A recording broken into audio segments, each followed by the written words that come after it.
আজকে আমরা 16.2 এর খুব গুরুত্বপূর্ণ একটা অঙ্ক শিখব। এই অঙ্কটা পরীক্ষায় খুব আসে, বিভিন্ন বোর্ড পরীক্ষাগুলোতে অনেকবার আসছে। এই অঙ্কটা উদাহরণ 8 আর অনুশীলনী 16.2 এর 9, দুইটা অঙ্ক একই নিয়মের, একই রকম, শুধু সংখ্যাগুলো জাস্ট পরিবর্তন আছে। আমরা যে অঙ্কটা করতেছি এটা মূলত উদাহরণ 8-এ দেওয়া আছে। বলছে যে একটি সামুদ্রিকের বাহুর দৈর্ঘ্য 12 মিটার ও 8 মিটার এবং ক্ষুদ্রতম কর্ণটি 10 মিটার হলে অপর কর্ণটির দৈর্ঘ্য নির্ণয় করো। ঠিক এই অঙ্কটাই অনুশীলনীর মধ্যে আছে। অনুশীলনীর মধ্যে শুধু এই যে 12 এর জায়গায় আছে 30 সেন্টিমিটার, এই যে 8-এর জায়গায় থাকবে 26 সেন্টিমিটার, আর এই যে 10-এর জায়গায় থাকবে 28 সেন্টিমিটার। তাহলে একই নিয়মে আমরা এই দুইটা অঙ্ক করতে পারবো। তাহলে এই অঙ্কটা যদি আমরা পারি তাহলে অনুশীলনী 9 নম্বর অঙ্কটাও ইনশাল্লাহ পারবো। তাহলে এই অঙ্কটা আমরা আজকে খুব ভালোভাবে বোঝার চেষ্টা করব, কারণ এই অঙ্কটা খুবই একটা গুরুত্বপূর্ণ অঙ্ক, পরীক্ষায় খুবই আসে। এই অঙ্কটা দিয়ে একটা পূর্ণাঙ্গ সৃজনশীল কোশ্চেন হয়। তাহলে আমরা আজকে খুব ভালোভাবে বোঝার চেষ্টা করি। আচ্ছা, প্রথমে কি বলছে, একটা সামুদ্রিক। তাহলে আমরা প্রথমে কি করছি দেখো, যে এ বি সি ডি এইটা একটা সামুদ্রিক অঙ্কন করলাম। এ বি সি ডি একটা সামুদ্রিক। তারপর এই যে সামুদ্রিকের এই এ বি বাহুটা, এইটা আর সিডি বাহুটা, এই দুইটা বাহু পরস্পর সমান। এই দুইটা বাহুর মান হচ্ছে 12। আর এদিকে এডি বাহুটা আর বিসি বাহু, এই দুইটা বাহু সমান। এই বাহুটার মান হচ্ছে 8।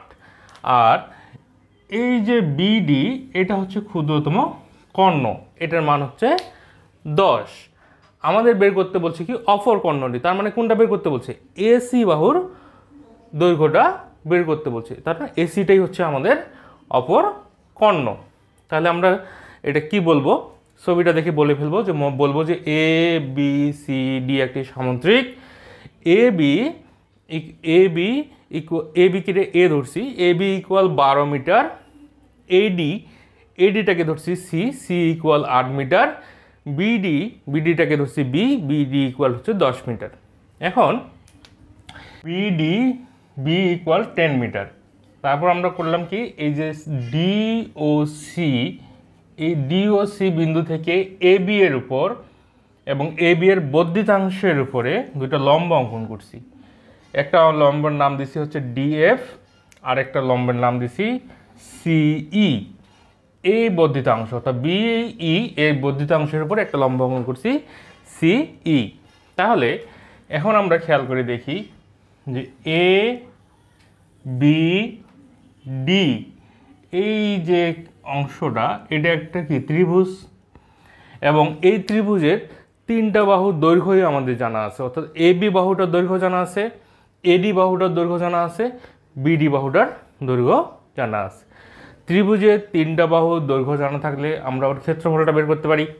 ক্ষেত্রফলটা বের করি কীভাবে, অর্ধপরিসীমা দিয়ে, অর্ধপরিসীমার সূত্র দিয়ে। তাহলে আমরা প্রথমে এ বি ডি, এই যে এ বি ডি এই ত্রিভুজটার অর্ধপরিসীমা অর্থাৎ এস এর মানটা আগে বের করে নেব। অর্ধপরিসীমা বের করার নিয়ম কি, তিনটা বাহু যোগ করে 2 দিয়ে ভাগ করে দিতে হয়। তাহলে 3 বাহুর সমষ্টিকে তিন বাহুর যোগ করে দিয়ে 2 দিয়ে ভাগ করলে আমরা অর্ধপরিসীমাটা পাবো।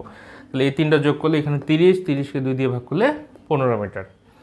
আচ্ছা, অর্ধপরিসীমা যেহেতু পেয়ে গেছি, তাহলে এর ক্ষেত্রফল নির্ণয়ের সূত্র কি, এর ক্ষেত্রফল নির্ণয়ের সূত্র √s into s minus a, s minus b, s minus C.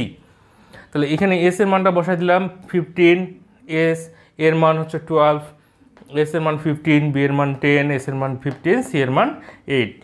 তো এইগুলো ক্যালকুলেশন করলে 15 minus 12 equal 3, 15 minus 10 equal 5, 15 minus 8 equal 7।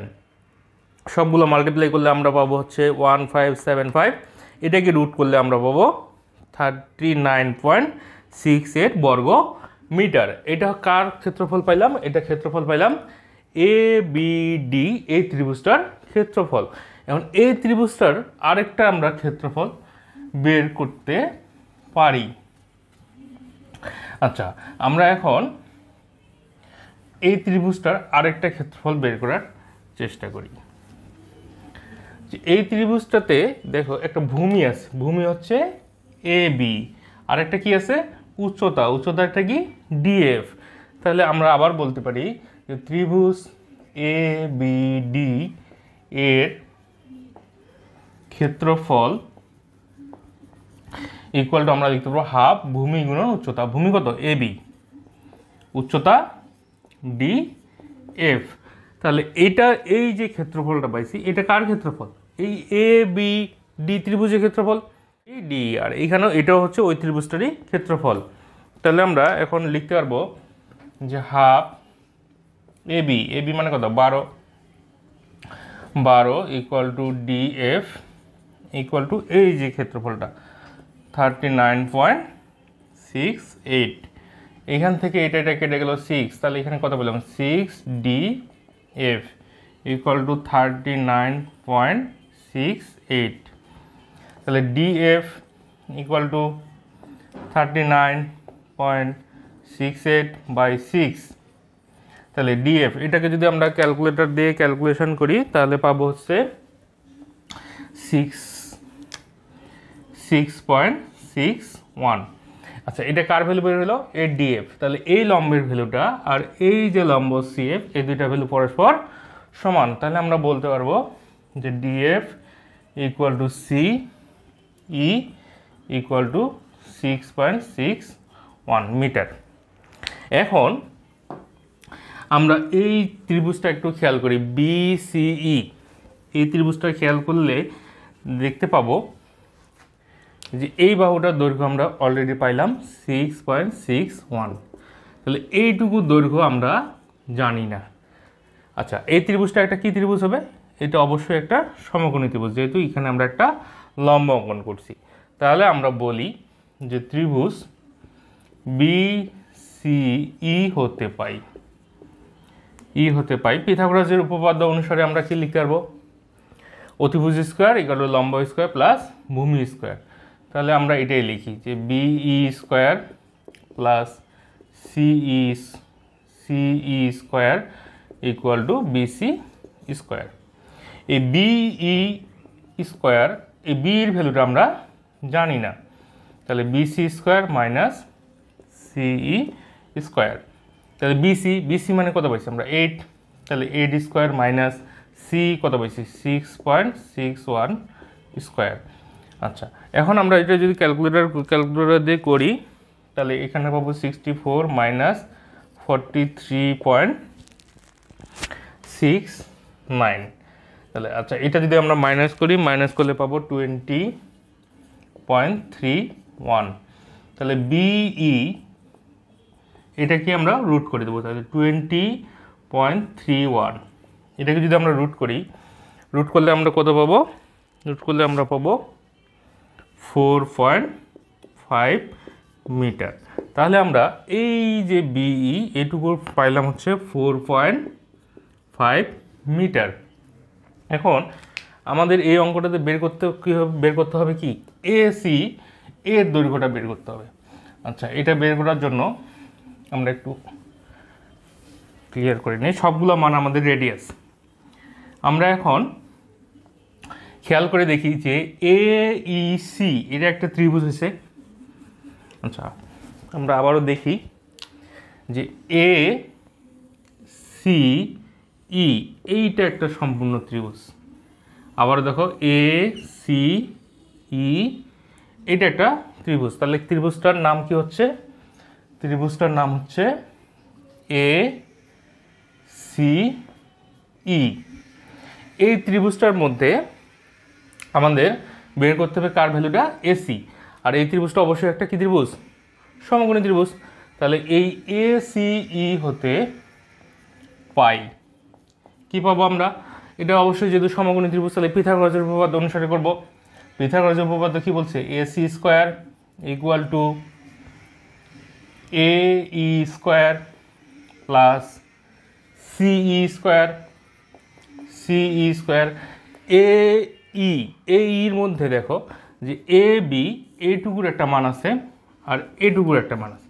তাহলে এ ই মানে আমরা কি বলতে পারবো, এ বি প্লাস বি, এই দুইটা মিলে হচ্ছে এই এ বি, এইটুকু হচ্ছে এ বি আর এইটুকু হচ্ছে বি, এই দুইটা পুরোটা মিলে হচ্ছে এই।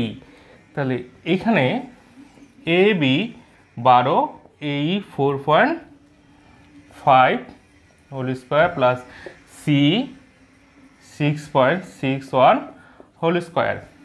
এখন আমরা যদি এই দুটো যোগ করি, যোগ করলে কত পাবো? যোগ করলে পাবো 16.5 স্কোয়ার প্লাস 6.61 স্কোয়ার। এখন এটাকে আমরা যদি ক্যালকুলেশন করি ক্যালকুলেটর দিয়ে, তাহলে ফাইনালি এইটা আর এটা যদি ক্যালকুলেটর দিয়ে করি তাহলে ফাইনালি আমরা পাবো 315.94 মিটার। এখন এখানে আমাদের উদ্দেশ্য কি? এসির মান বের করা। তাহলে এসি মানে আমরা কি পাবো? √315.94। আচ্ছা, এটাকে যদি রুট করি, রুট করলে আমরা ক্যালকুলেটরের সাহায্যে পাবো 17.77 মিটার। এখানে আমরা প্রায় কথাটা লিখে দেব, এত মিটার প্রায়। তাহলে আমাদের এই এসি কর্ণের দৈর্ঘ্যটা হচ্ছে 17.77 মিটার। তাহলে এই অঙ্কটার মতো করেই আমাদের যে অনুশীলনীর মধ্যে অঙ্কটা আছে, যার শুধু এই 12-এর জায়গায় লিখবো 30 সেন্টিমিটার, 8-এর জায়গায় লিখবো 26 সেন্টিমিটার, 10-এর জায়গায় লিখবো হচ্ছে 28 সেন্টিমিটার। আর এই যে আমি যে নিয়মটা দিয়ে করাইলাম, সেম এই মেথডেই আমরা সলভ করব, তাহলে ইনশাল্লাহ পারবো। সবাই এই অঙ্কটা গুরুত্ব দিয়ে প্র্যাকটিস করব।